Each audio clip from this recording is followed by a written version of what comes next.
Thomas.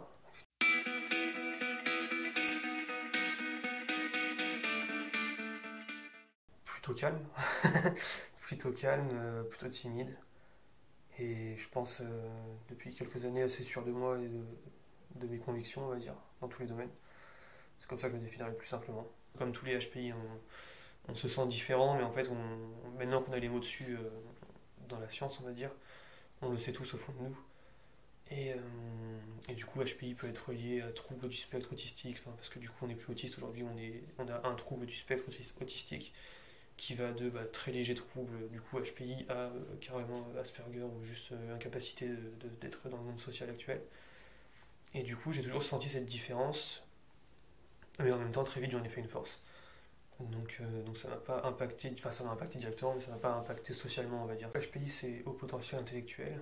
Alors aujourd'hui, on le détecte beaucoup parce que c'est plus à la mode, on va dire. Surtout qu'on s'est rendu compte que ça fait des années qu'on faisait rien pour des élèves qu'on considérait insolents, hyperactifs ou quasiment autistes ou comme ça, et du coup on les mettait dans des cases qui n'avaient pas de sens parce qu'en fait ils étaient juste trop intelligents par rapport aux cases qu'on formatait pour eux. Et moi je l'ai toujours senti comme ça. J'ai toujours senti que je percutais plus vite, que tout ce qu'on me demandait de le faire, je le faisais plus vite. Mais de ce que je vois et de ce que certains dans la santé peuvent me dire, je serais plutôt au tout début du trouble autistique que juste HPI. Et du coup, ça paraît logique en fait, parce que genre la foule, j'aime pas, quand il y a trop de monde, j'aime pas. Être en lumière, j'aime pas spécialement ça. Après, je sais que dans mon cas, je l'ai plutôt bien géré. Mais en discutant avec beaucoup de gens HPI, parce qu'il s'avère que quand on est HPI, on a quand même une grosse tendance à s'entourer de d'autres personnes HPI. Je sais que les autres ont une expérience totalement différente, quoi. Ils ont ce côté, ils se sentaient isolés, pas compris, ou alors très turbulents, hyperactifs, hyper émotionnels. Et ça peut vraiment impacter une vie, mais vraiment, je pense profondément.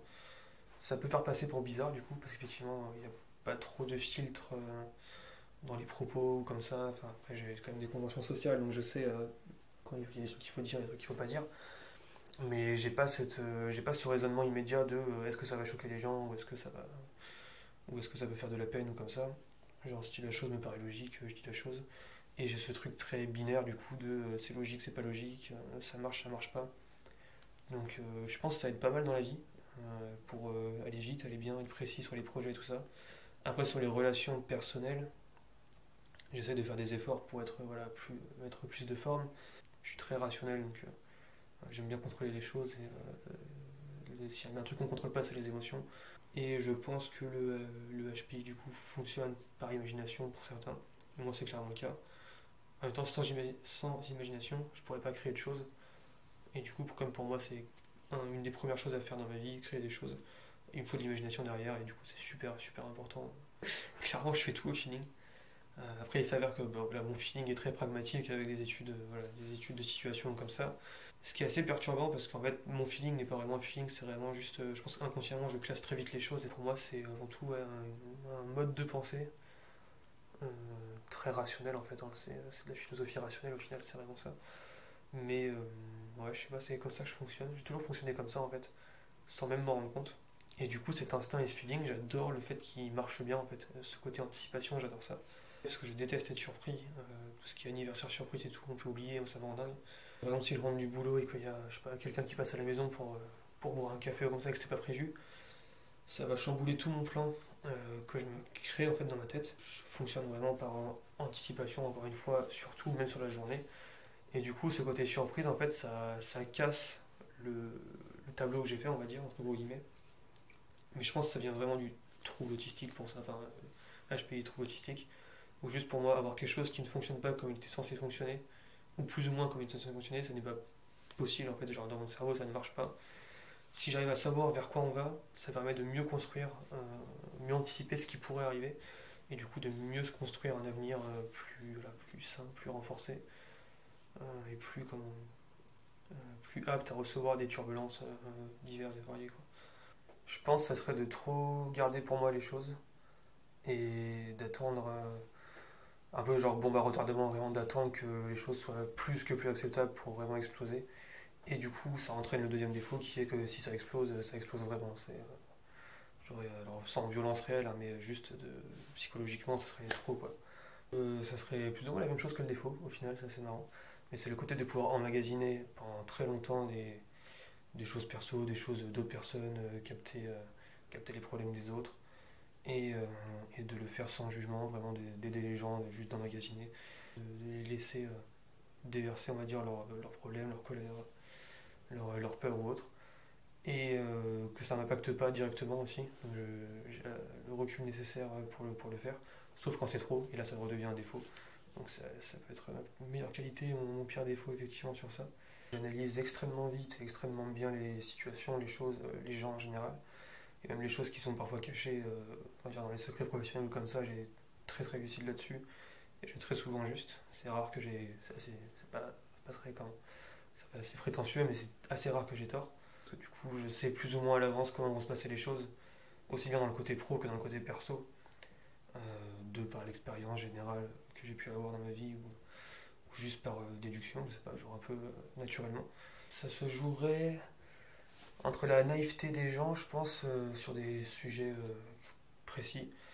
Si je suis persuadé à l'avance que ça va pas se passer comme les gens le pensent, et que je peux l'expliquer avec des arguments comme ça, les voir juste s'enfoncer dans une sorte de naïveté ou je sais pas, de négation de ce qui va arriver en fait, ça me fait de la peine parce que du coup je sais que je peux rien faire pour eux et du coup je les laisse s'enfoncer un peu dans leur mirage. En même temps je sais que ça leur fait du bien de ne pas affronter la réalité directement, ou le côté fanatique qu'ont certains en général à vouloir détruire le reste, que ce soit sur internet, dans la vraie vie, avec la cancel culture ou tous ces trucs là. Ça fait un peu de peine de voir voilà, le manque de discernement, je sais pas, de réflexion comme ça, ce genre de choses. Et quand les films que je vais voir au cinéma sont bons, ça déjà c'est vraiment pas mal. Quand tu réussis à enfin aboutir à un projet perso, un projet pro, ou même juste dans la vie de tous les jours, réussir à faire des choses, c'est quand même vachement cool. Voir les gens qu'on aime aussi ou qui nous entourent être heureux ou savoir que ce qu'on a fait les a aidés et que du coup maintenant ils peuvent s'en sortir tout seuls ou comme ça procure de la joie ou même en général partager un bon repas avec des proches ou de la famille ou des amis. Il y a le cinéma, clairement. Du coup, tout ce qui est comics en général, les jeux vidéo, la culture en vrai en général, même si j'ai pas une méga grande connaissance des peintures, de la littérature comme ça. Ce qui me passionne, c'est clairement étudier les gens aussi. Que ce soit en soirée, dans la rue, en cours ou comme ça fait vraiment partie des passions prioritaires. Et après, la pop culture en général, en vrai, hein, même avec un ami, on fait des petites vidéos sur internet ou comme ça, un peu style podcast, débat de pop culture. Et le fait de voilà, prendre une caméra, prendre un micro, gérer un peu les angles, faire du montage, tout ça, ça fait partie des passions aussi, parce que j'adore ça, quoi. C'est de la création en fait. Pareil, écrire deux trois même si c'est que cinq six pages d'une histoire que je finirai jamais. Juste créer quelque chose, ça me plaît bien. Et après, un truc qui me passionne aussi énormément, c'est le foot. Mais étonnamment, la partie sombre du foot, vraiment tout ce qui se passe derrière, les investisseurs obscurs, les manipulations, le terrorisme, les détournements de fonds, les détournements de mineurs et tout, enfin toutes les affaires sombres du foot. C'est un truc qui me passionne. Et du coup, naturellement, j'avais déjà on va dire une attirance pour ça, mais ça m'a aussi amené à la politique. Et j'adore la politique, vraiment, c'est une grosse passion. Et clairement, un jour, il y aura une carrière politique derrière, même mineure, mais il y aura un truc politique derrière. De toute façon, je pense que quand on fait de la sociologie, on finit toujours dans la politique au bout d'un moment, donc ça arrivera un jour ou l'autre. Je dirais que la sociologie, pour faire super simple, c'est l'étude des sociétés et de ce qui la compose. Et le gros avantage de la sociologie, c'est qu'on peut plus ou moins caler tout ce qu'on veut dedans. Tant que c'est relié à un sujet de société ou à un fait de société, on peut le faire. Et du coup, ça me fait kiffer parce que j'ai une grande liberté. Je déteste le fait d'être enfermé et d'être cantonné à quelque chose. Le côté liberté, j'adore ça et ça permet de créer un peu ce qu'on veut. C'est une discipline qui est assez ancienne, mais au final qui est exploitée que récemment. Donc il y a encore plein de choses à découvrir, ou du moins à expliquer. Quand on arrive en sociologie, on dit souvent que le sociologue a pour mission de se mettre en dehors de la société pour l'observer. On n'est théoriquement pas censé prendre parti, même si dans les faits, c'est impossible de prendre parti pour un sujet ou un autre. Ne serait-ce que le fait d'étudier un sujet, ça implique qu'on a une attirance pour ce sujet, et moi en particulier sur l'imaginaire. Donc ça va de vraiment tout ce qu'on peut rentrer dans l'imaginaire, quoi, du rêve à la religion, à l'art, ça peut être le cinéma, ça peut être la représentation des images par exemple, ce que ça peut donner comme impact, et toutes les constructions qu'on a intégrées, comment est-ce qu'elles peuvent impacter notre société en général. Et alors, par exemple, dans mon cas, ça peut être tout ce qui est cinéma, comics et autres. Je peux très bien expliquer ce que ça a impacté dans la société.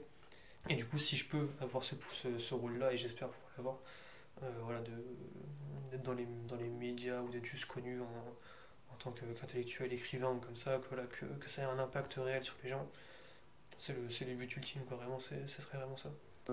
Physique, c'est clairement la force physique et la carrure, et on va dire une certaine forme d'endurance physique. Après, au niveau douleur, en fait, c'est assez particulier parce que parfois des douleurs toutes connes peuvent me faire réellement mal, alors que des grosses douleurs, je les encaisse très très bien. Après, moi je me rends pas compte, mais souvent on me dit que j'ai un certain charisme, on va dire, quand je suis en groupe, en travail de groupe comme ça, que j'impose un peu, donc on m'écoute assez facilement, ça c'est plutôt cool. C'est plutôt cool parce que c'est pas du tout volontaire, en plus c'est vraiment genre je fais ce que j'ai à faire et c'est tout. Et le charisme est méga important quand on veut prendre de la parole en public ou comme ça. Et après psychologiquement, c'est vraiment le fait d'analyser très vite, de penser très vite, d'être suffisamment en retrait pour que je contrôle quand même, mais pas être le leader non plus de la chose.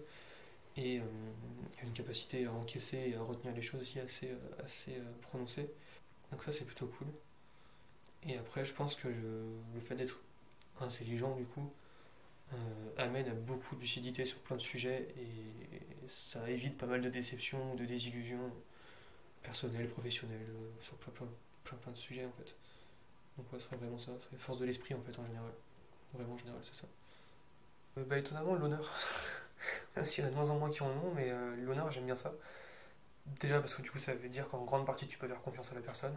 Donc pour bosser c'est méga important. Pour d'autres relations, la confiance c'est primordial. Donc ce qui est extra professionnel c'est primordial la confiance. Mais on va dire que chez les autres en général c'est clairement l'honneur qui induit du coup la confiance, le respect, le- les services mutuels qu'on peut se rendre et tout ça.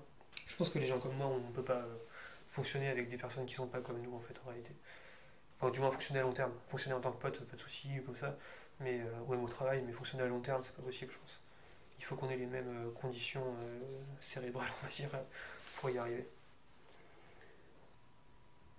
Je dirais quelque chose qu'on mérite. Genre, je sais pas, on a fait un puzzle de 2000 pièces, on a fini le puzzle. Bah, ce puzzle-là, en tant que tel, c'est un bout de carton, on s'en fout. Mais le fait de l'avoir fait, d'avoir vraiment pris du temps, ça crée un objet de valeur pour moi. Et ça crée quelque chose de valorisant, un acte de valeur. Ça s'applique à absolument tout, quoi, vraiment dans la vie. Dès que c'est de l'investissement personnel, ça a de la valeur. Et donc forcément les relations familiales, c'est de l'investissement personnel, donc ça a de la valeur. Les relations de collègues au travail, tout ça, tout ce qui est relations professionnelles. S'il y a un vrai investissement derrière, un vrai respect comme ça a de la valeur. Et que peu importe ce qu'on fait, tant que ça crée quelque chose qui aura un impact, que ce soit sur deux personnes ou 10 000, ça a de la valeur. Il faut tout voir au niveau de l'échelle qu'on utilise en fait.